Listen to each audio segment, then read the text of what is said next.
200幾尺嘅單位如何做3個私人空間呢？而家呢個單位咧就進入咗收尾工程，我哋睇翻點樣做法。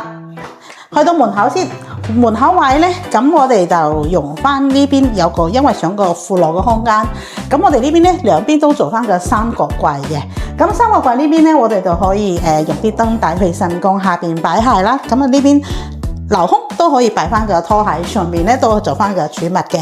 咁呢個位置咧都係一個三角櫃，做翻個開放格咧，可以擺嘢擺飾物都得嘅。呢邊就雪櫃位嘅，咁雪櫃位頂上面都係做翻個吊櫃咧，就可以做翻個儲物空間。好，去翻呢間房間先，呢間房間咧我哋就做咗全地台嘅。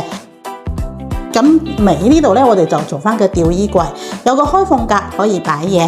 咁睇翻個上邊，我哋呢邊係有個冷氣機位，我哋做翻個木籠，係啦，掛翻個冷氣機。咁呢邊咧，我哋就做翻個木趟門嘅，木趟門上邊咧都有個透氣窗，用翻個長虹玻璃做翻個透氣嘅玻璃筒窗嘅，係啦，呢個就木趟門啦。咁呢度位置我哋做翻個櫃，一個飾櫃啦。咁呢邊飾櫃呢邊咧，我哋呢邊都做翻嘅一個大圓弧位，其實中間呢邊中空都有個燈底，上下呢邊咧就可以做儲物。呢個位置就玻璃飾櫃啦，裏邊咧都係一樣做翻個燈底去晨光。好，去到呢間房啦。咁呢間房有咩特別咧？咁首先咧，我哋呢邊咧做一個地台床啦，床咧呢邊咧有個衣櫃、化妝台嘅。咁呢邊位置咧會有個細細嘅化妝台。係，咁呢度咧，我哋又用翻個長虹玻璃白色框嘅筒門咧，就間開嘅。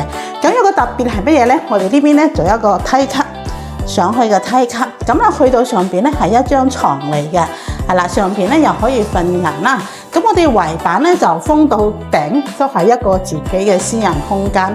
咁我哋啲冷氣槽咧就做翻用呢個木廊裏邊咧係行呢個木廊裏邊係行嘅，就見唔到啲冷氣槽啦。咁去到廚房位啦，廚房位我哋呢邊咧就洗衣機位，呢邊就星盤位，呢邊啊煮食爐位，係啦。咁我呢邊就做翻個櫃桶啦，係呢邊就做翻個儲物，上面都做翻個 L 型嘅吊櫃嚟嘅。OK， 好，咁去翻廁所啦。